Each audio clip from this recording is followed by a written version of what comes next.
Senegal beat Morocco 1-0 in the final.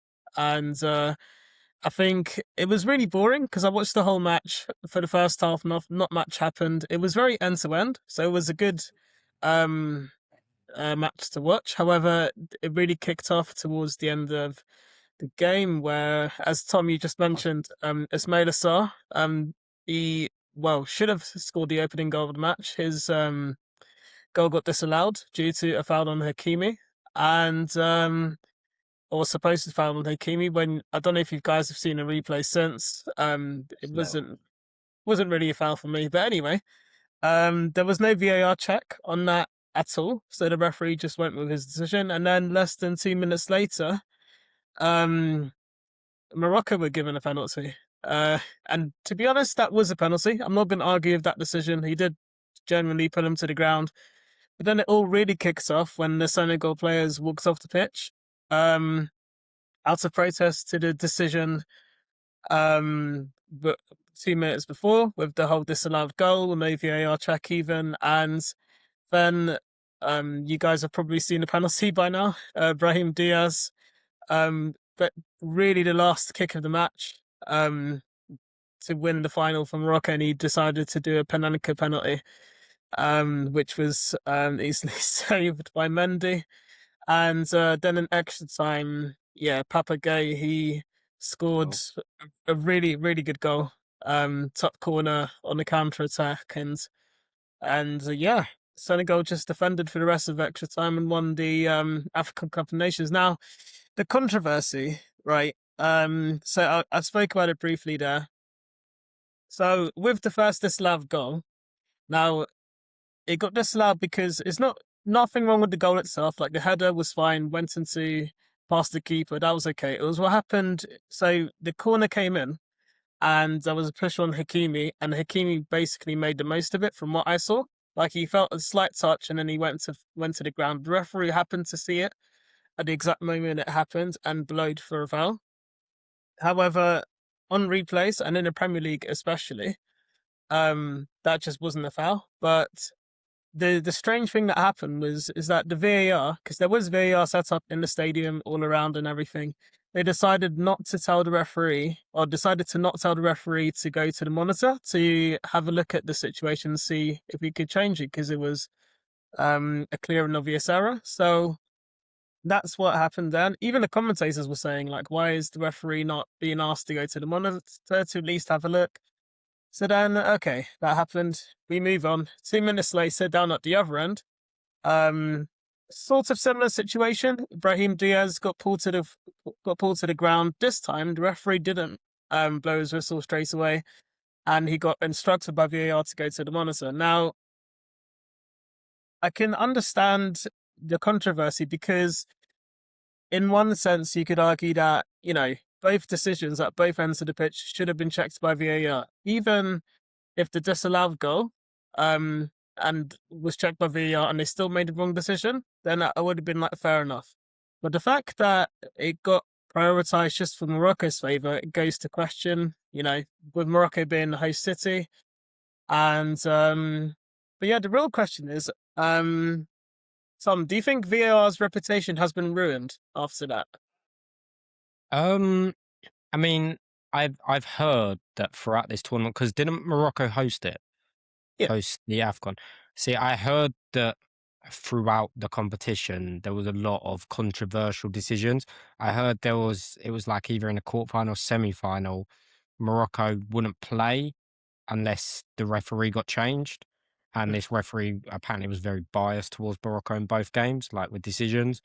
So there was a lot of controversy, and also, like, I don't know if you saw the video of the Senegal, like, guy protecting the towel from the Moroccan ball boys, of which I also thought, how's that even legal, that like ball boys can be taking the thing? So I know VAR should be judged in this essence, but I do think there was a lot of just controversy with the tournament being hosted in Morocco. I think Morocco may have paid off a lot to the referees, or certain referees. I would say VAR might have been judged, but if this is in the Premier League or like a top European competition like Champions League, I think we'd have a different viewpoint. but I don't have much of a viewpoint right now because I think throughout the whole tournament, Morocco side as well, there's been a bunch of controversy, and I think it will definitely get looked into. Um, finding Morocco potentially or something like that. But luckily, in the end of the day, Senegal won the tournament, so maybe they won't look at it. But I'm sure if Morocco won this tournament, there would have been a massive, massive look into it, especially with the World Cup coming up as well, and with America hosting that. I guess like that would definitely be looked into. So, but I wouldn't say VAR have been like, especially in AFCON. Like I respect AFCON, I respect the competition. It's not as big as the Euros or the World Cup, but I think there's a lot of behind the scenes work than just VAR referees in this essence. I think there's a lot of controversial inside jobs that have been done throughout this tournament. Absolutely not. I mean, listen, they stood up for what they thought was right. And okay, yeah, it dragged out the game, but they were never gonna. I mean, realistically, they were never gonna stay there. They was always gonna come out because they knew what was up for stakes. And like Mane said, he's gone into the changing room and he said, "No, we're gonna fight like men. We're gonna fight for our country." And they've got the job done. Justice was served in the final. They've put in an unbelievable performance to win that. Listen, let's be honest, it was very one-sided with that ref. And like Tom was saying, the whole tournament, it was all eyes on Morocco, especially with how they've performed in the recent World Cup, getting as far as they did. FIFA could probably do with Morocco winning the AFCON and then hopefully doing well in the World Cup. But it's the whole tournament, like you see, obviously everyone laughs online because you get the craziest moments happening in AFCON, and it only ever happens, like it doesn't happen in the Euros. So something needs to change. You find it mental that even with the referee changing, you can't demand the ref get changed. If you refuse to play before the game, then that's fine. You don't play the game. If you don't play the game, then you're out. I can't believe that they were allowed to just change the ref that close to the game without any legitimate reason other than Morocco don't like the ref. It's just you just can't do that. But I mean, it was the whole tournament was just a bit mad for me, and it's a great viewing as a neutral, but if you're supporting your country in that tournament, you know which way it's going to go, and it's never going to go your way. And they tried everything to stop Senegal, and I'm very glad that I'm glad they protested it. And to be honest, it's probably thrown off Brahim Diaz a lot. So, and it worked because then he's gone. Yeah, I'm going to be the big dog here and try and chip it. And keepers predicted it. So I like him too, Brahim Diaz. He had a good tournament. he's a great player. He made a big. Sometimes just put it in the back of the net. It's just when you're in those moments. Like I know you've seen the top elite players do it over the years and got like moments like Zidane's, Panenka, and all that. Great. But sometimes just you've made it this hard. Just put it in the back of the net. Get yourself 1-0 up, and then this whole At the end of the situation day, wouldn't happen. you're going to be a legend for scoring the goal, not how you scored the goal. Exactly. And he had such a good tournament. He would have gone down in Moroccan history as a Moroccan player. But now, didn't Morocco get the Fair Play Award? Yeah, Well, yeah. So they got the Fair Play Award for the towel stuff, whinge about the ref, the dodgy decisions. Yeah, I mean, yeah, Tom mentioned it earlier. It's like I think they definitely got host privileges because they hosted the whole tournament. It was in their country, and also the 2030 World Cup. They're one of the host countries for that as well. So I think FIFA wanted Morocco to win, but Senegal just didn't let it happen. They stood for what they represented and they got the win. And to be fair, if you look at the progression up until the final, Senegal won all of their matches in normal time and Morocco didn't. So they were deserved winners. Do you guys think he missed on purpose or that was his intention to try and chip Mendy for no, that? he he's a confident player. He's a confident boy. He's a star boy from Morocco. He, you've got the moment to take this penalty and score it. He got too overconfident. Some players, I've seen players do it, you just get too. I think Adam Lookman did it for Fulham. I remember that one when he just got really confident. Players, I don't think you don't miss kick a ball and make it a panenka. If you're miss kicking a ball, you're slipping or it's flying over the bar or it's going wide. You don't miss kick it for a chip down the middle. Look, I'm not a professional footballer, but I know the technique of panenka-ing a ball and scoring a goal. And with your laces or with your side foot, there's 3 different techniques completely. He's meant to do it. He's messed up completely. Cost Morocco the final. And back to square one. But I still think he's a great player and I'd love Spurs to sign him. No, I think still he's in his prime, I think, really, in his career. Like, he's only 26. He's 26, so he's not. He's younger than that. He's 26. I could have sworn. Hold on a second. Why did I think he was like a star boy? If he's 26, that's a waste of money. I'm not signing him if he's 26. No, I thought he was way younger than that. No, he's 26. Yeah. I thought he came from. He is 26. What? Yeah. What? And he played for Man City at one point. What? Yeah, he's just been. He's been in City as a youngster, wasn't he? Why did I feel like he came into AC Milan young, and then they bought him young? It must have been really young, probably like 17 or 16, and then he just burst onto the scene, kind of. I thought he burst on the scene at AC Milan as like some youngster, but no. I'll be honest, then I'll change my views. I thought he was a lot younger. That's why I thought he was a lot better. I thought he was like 22. No. 23. I thought he burst on the scene. God, he's one of those. That's like the opposite to Mbeumo. When you used to think Mbeumo was really old, and he's like 24.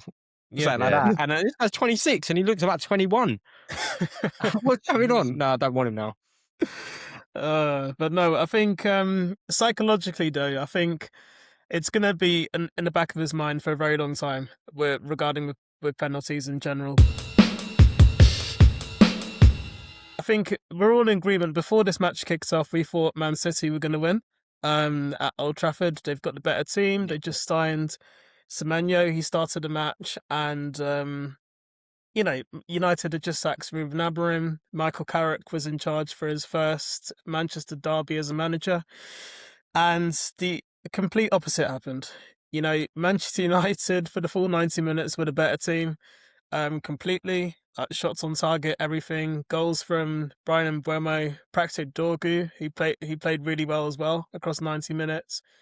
And he scored, and they had 3 disallowed goals. So, I mean, they were all offside as well, so it wasn't any like controversy or anything. But could you imagine? I mean, without the disallowed goals, it would have been 5-0 to Man United against Man City. Now, obviously, this result has caught everybody by surprise. But Reece, do you think? I mean, it's very early days, but do you think this result has maybe changed the board's mind of maybe extending Michael Carrick beyond his interim post? I think it's definitely too early to say that. I mean, it's a phenomenal win, and the way they've won is amazing for United. But obviously, this is still United at the moment. This current United side could win a game like that and then lose the following weekend 4-0. But I'll be interested to see how Carrick does. I mean, a lot of people, I know that United fans were really happy with the appointment of Carrick, and he was probably the best fit for United right now. Being there as a player and a good player, and then to show what he's done at, Middlesbrough done a great job there, and now this is his chance. It's a big step up. Obviously, it's 2 very different sides. But if they're going to play like that every week, I don't think any United fan or the board's going to complain. But it will be interesting to see how he's managing the rest of the season. Obviously, I know they're out of all the competitions, so that he's just the league to focus on, and it'll be big. And for now, United, it's more about style of play. Can they finish as high as possible? I don't actually know how many points they're off the top 4, but with a good run of games, they ain't going to be far. They can't be far off that top 4 spot anyway. Do you know what? They have a chance just because being out of every competition, they've got. I do think they generally have a good squad. You know, Bruno Fernandes back. You know, I think he probably gets in every single team in the Premier League. I can't see where he doesn't. He was unbelievable against City. And Buemo being back as well, and Amad Diallo, they just look like a different side with them two back. You know, the likes of Liverpool dropping points against Burnley. Chelsea aren't on top form, like they're getting results here and there, but I don't think they're on top form. And I've always liked Michael Carrick. There is a part of me he's just one of those people I just believe can manage. I saw him at Middlesbrough, like, you know, watching Middlesbrough play. They were enjoyable football. A shame they didn't actually get promoted. But yeah, when he took the Man United job, I just, like, as an interim, I came into this weekend watching the City United game, and I had a feeling that, you know, I want City to win because I want them to take Arsenal out from the top of the table. That's my hope. But I had a feeling Man U were going to cause them a lot of trouble because not only did I look at City's defence and that looks a bit worrying, you know, the likes of Nathan Ake at the back and Kusanov, all these decent players, but not their elite defenders. And then you have Man United's attack, which I think is great. Harry Maguire being back, I know people slate him all the time, but I think he's still a quality centre-back to having that back leading the role. And I do think Man United could get a top four here. I can't see where, you know, trouble's going to cause them going into the rest of the season. They're only a point off top four as well at the moment. And who's the top four? Arsenal, City, who they're not going above. And Liverpool, is it Liverpool, Chelsea? Oh no, Villa. But Villa 43 and Liverpool 36. Villa just dropped points against. Who did Villa just drop points against? They lost to Everton. I lost to Everton. See, you know, Villa, and I don't. As I've said this. Villa was winning results, but I don't think they were playing good football. And Man United do play good football. Like, you actually watch them, even under Amorim, they play decent attacking football. But I think there's just the likes of watching Casemiro jump on Michael Carrick's back. There's just a bit of a dressing room, you know, positive dressing room at the moment, and you can already see that instantly with Michael Carrick. And I think that's going to drive these Man United players to, you know, win them games and get top four. It's a great, you know, from where they finished last season to now. What a great comeback story, really, for Manchester United, because they needed it. No, for sure. I think because Michael Carrick's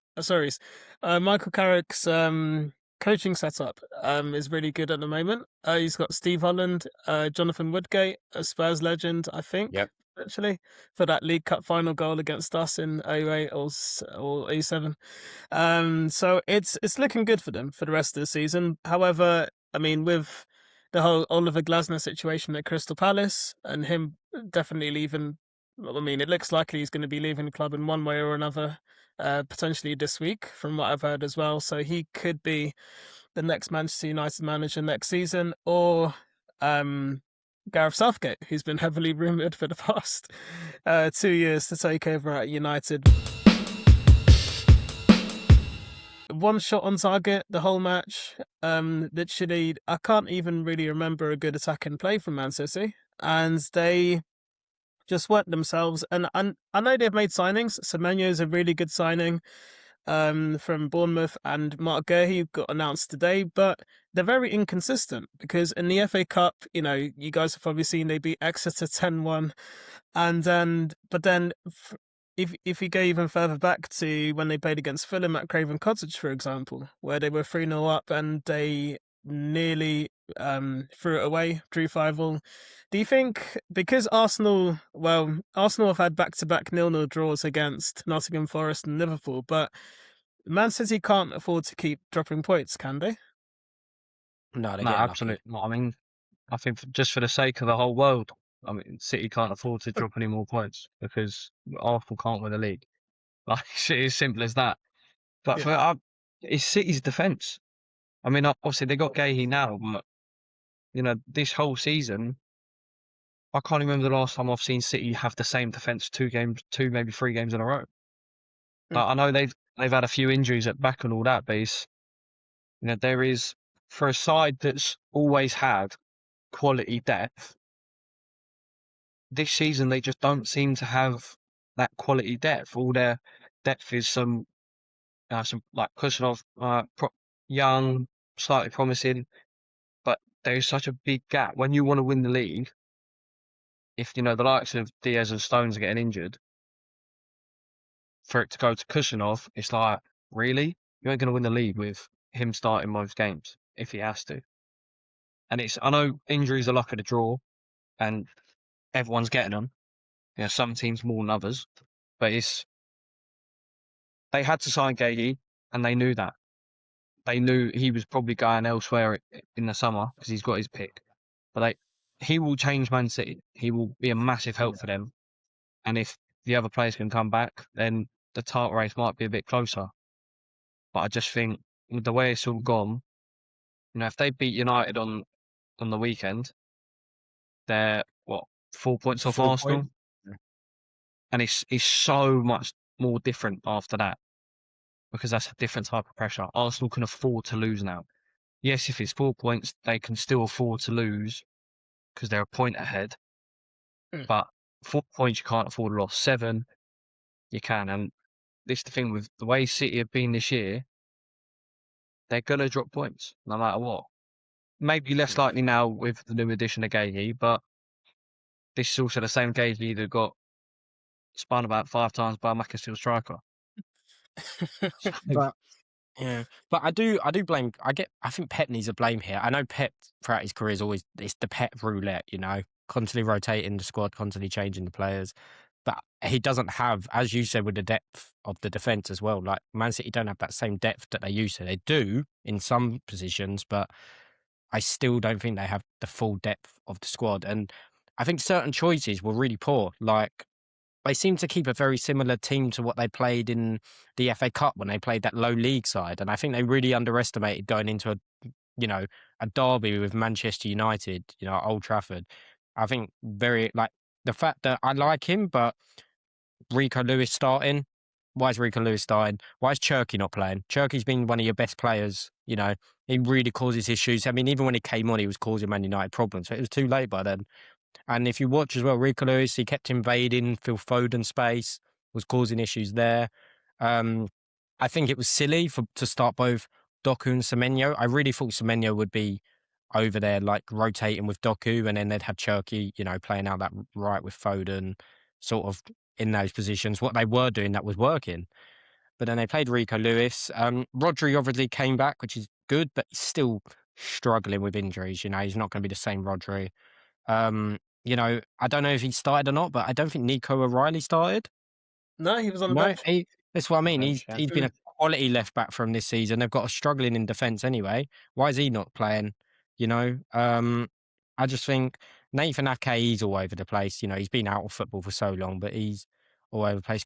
I get they have to play Kusanov because he's that young, so they brought him for big money and he is the rotation option. But still, there was just certain things I just think, why go into Manchester derby with D players? Reinders on the bench as well. Why is Reinders on the bench? He's been good as well. So solid for them as well this year. So it felt really uninspiring by Pep, and I really think he knows he messed up with those squad rotations. Even the one I know he was struggling, and I know he has been struggling for a few days. But even in a Manchester derby, why are you taking off Haaland in the 75th minute or 80th minute for a youngster? Why are you doing that? And I don't know where Marmoush is. I don't know if Marmoush is injured or if he's and is Savinho injured? Are these players injured? Because Savinho's got an injury. Okay, Savinho, but where's Marmoush? Is he injured? I have no clue. Marmoush was in the AFCON third place playoff. Egypt played against Nigeria. Oh, of course. That's probably why I don't know if he played that match anyway, but he was in the squad for that, so he wasn't. Okay. No, so take that back. But still, to take off Haaland in a Manchester derby, it's like for a youngster, you're like, I know Haaland's not having a shot on target, but I've always said one thing, and I think me and Reece know this well from watching Harry Kane. Even when Harry Kane had a terrible game, and he did have terrible games, because as world-class as he is, they have those games, he still found a goal somehow, whether it was a penalty, whether it was just a little tap-in. They're world-class strikers. They get goals. Haaland, as bad as he was in that game, he'd somehow find a goal from somewhere. It might be a tap-in. It might be the luckiest, weirdest, jammiest goal ever, but that's what world-class strikers do. They're in the right position, right time to score goals. And to take him off some youngster, and which I don't really think did anything either, it just baffled me. And I think he got a bit... Pep messed up the lineup, and then he got a bit arrogant and like started making subs thinking, "I'll prove a point here" and stuff, and he made it even worse for him. Manu went 3 up, and it was just, yeah, I think Pep made a real big problem of this whole game, and I think he knows that, and I think you'll see the next game he plays, he'll have his perfect lineup back, his Cherky, his Semenyo on the left, his Foden, his Haaland, his Reinders here. He'll play that full team again because he knows he messed up. He does What know. I don't understand is Pep comes out and goes, "Oh, my players are tired and all that. Like Haaland's tired. Why playing him against Exeter then? Yeah, It's a free win. You've I got don't a think he free- did. you- Did he start He him? played first half. Well, that's just silly. They won 10-1. They didn't need him on the pitch. Like it's just you've literally got, like, no disrespect to Exeter, but it's like when you're Man City, you've got Exeter at home, you've got to buy to the next round. It's you're not playing Haaland in that game, and don't get me wrong, Haaland probably wouldn't have had much of a run around. You know what I mean? He wouldn't have had to try very wise. But it's just the fact of you could have just said have a week off. Play Just the go. youngster. Play Yeah. play the youngster then. If you're going to bring him on Yeah. in the 75th minute in Old Trafford, he's surely good enough to play against Exeter. Exeter City. Like, Yeah. And if you are struggling against Exeter with him, then bring on Haaland. That's what teams do sometimes. They have to bring on their big boys to get the job done. But at the end of the day, they won 10-1. 10-1. You know?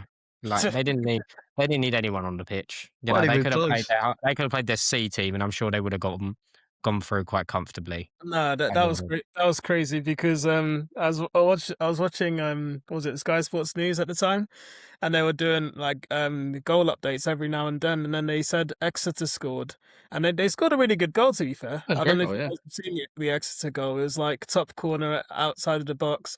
But then they went back to the Etihad, and then City scored their 10th goal. It was a bit ridiculous. I don't know if you guys have seen the tackle you done on Jeremy Doku. I mean, I saw it live, and I thought there and then it was a red card. And even on replays, and it did go to VAR as well, I think. But even VAR decided it wasn't a red card. Where do you guys stand on that decision? Do you think he should have been sent off? He's just got to go. I don't think we even need to debate this. Like, we know what VAR's like. This is maybe one, instead of the Moroccan game being VAR, this is one where these VARs we're talking about, because I know they did say he got the ball a little bit, because he did. If you actually watch the replay, Dalot did technically touch the ball first before the opponent. But his studs are still, studded down into his knee. If he actually applies pressure, Doku breaks his leg. Or snaps his ACL or something. It's a horrific injury. I mean, it's just. I've seen players pull out of these tackles like that and still get red cards. So I just don't see why it's not a red. I don't care if a player's winning the ball or not. Romero against Chelsea, I'm pretty sure he won that when he got that red card from the studs up on Enzo Fernandez. He still won the ball. He technically won the ball, but the follow through was horrible. And I admit it's a red card in that game, but. Why is it, once again, where's the consistency? And it's, at what point are we actually going to see consistency in these games? Because I have no clue. I generally don't. I think for a lot of refs now, it's always down to reputation of the player. If at the end of the day, if that's Romero, that's a month's ban. Like, he's getting charged with assault. Like, everyone's going to go, "Oh, that's typical Romero." But it's like Dalot's lucky he ain't broke. That's what I mean. Like, he even though he technically pulled out of it, he still made contact with the knee. Doku's leg is fully straight. If there's any slightly heavy pressure, that's a horrific injury. There's no need for his foot to be that high. A career ender. That could be. That's what I mean. It's supposed to be above the ankle, like people treading on ankles, and it's dangerous. It's on his knee. The foot of the studs are on his knee, coming down. It's not even coming up. It's coming downwards. Like, that is so dangerous. And it's not even like the more you see it, the worse it gets. Yeah. Like, it's actually just like, how, like, I can understand you getting away with it on the ankle or the shin. I can understand it. Actually, no, I can't even understand that half the time. But no, I could, because he's won the ball in that essence and it's just fell on the foot. But the height that is at his knee is mental. That is mental. That's too high. That is too high. Way too high. No, because even because I don't know if you guys follow the Twitter account, the VAR Premier League Match Center. they normally just explain why they make certain VAR decisions, and what they said on Twitter, they said it was glancing, and because it wasn't like directly onto the knee, hence the reason. It I was found on it the knee. found it ridiculous. It was. It didn't glance. It hit the knee and scraped off of it.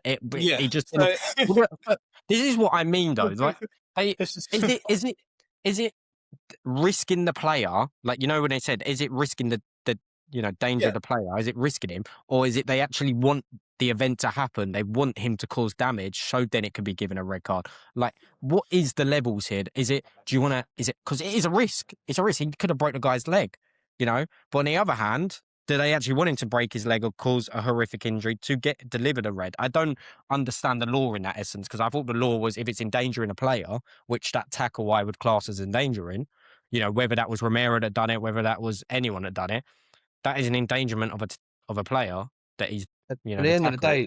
day, the referee's job is to keep control of a football match and protect the players. Like the point of yellow and red cards are to protect the players. Now, if that happens this weekend, what, are they not going to give it? So every week you can just fly in like that. Like, No, whether there'll it's be- meant or not, there'll be it's a red card this you week. have to go for that because There'll it's be a got him really- in the knee. There'll be a really light red card this week, and then we'll be talking about something completely new next week about why I this hope so. challenge was given a red. This is what's going to happen. Someone's going to get booked with a red card this week, and it's going to be the lightest challenge ever. It's going to be like one of those. Remember when Lewis Skelly got that red card, which was funny, but do you know when he got that red card? It was never a red card in any sort of way, and Is it it was the like Wolves that's one? what we're going to have. yeah, Wolves, yeah. Yeah. That's what we're going to have. Is I'm telling you, and then it's going to go. No, and then it's going to be a At the retalk. end of the day, And then it's gonna be- I look forward to it. I always find it funny because at the end of the day, like, until it's against you. Until it's against Yeah, you. well, You know, I've when seen Dan all Bernard this bent year, to call it a but- headlock, and then that was given a pen. You know, until it's against you, it's always funny. I now just laugh at every decision because it's like, what is the point? Because it's Yeah. it's complete luck of the draw now. Yep. It's just It is like the and lottery. at the end of the day, all that happens is that, well, they tweet out an apology. Wow, that makes it better. I mean, what I will say though, with that whole decision, I was actually kind of glad he didn't get sent off because I had Dalot in my fantasy team. Yeah, I had Doku and he was on my bench. He would have got me minus points, but instead he got the clean sheet. He got the yellow card though. -1. Yellow card, yeah, but they didn't. Yeah, they didn't concede. Let me find. Oh, here we go. So, actually, shall I just read it out? So, Premier League, obviously, it happened in the 10th minute, so very early on in the match. That's what I mean. So in their words, the referee's call of yellow card to Dalot for a reckless challenge was checked and confirmed by VAR, with the contact deemed to be glancing and not with excessive force. And See, excessive force. What does that mean? They want him to break his leg? Like, I'll be so honest. If it weren't the 10th minute, they would have given that as a. yeah, sure. Oh, do you know what? Just while we're on VAR talk and all that crazy thing, literally just got a notification because you know Brighton and Bournemouth are playing right now. Bournemouth have got a penalty. Was controversial Bournemouth penalty the right call? So more controversy. More, as we're literally talking, there's apparently I'm going to have to see what this is now because there's apparently it was a controversial penalty decision, which I have no clue. I know they won it up. Yeah, apparently it's for a penalty and that it was controversial. I've just seen. So I'll watch the highlights later. Bournemouth lead Brighton after VAR odds penalty and overturns original decision on simulation. There we go. Well, I mean, like you said, Tom, it's just a huge inconsistency the whole season. Like VAR, as Ree said, literally the slogan is VAR is the lottery. That is what it is. VAR is the lottery of football.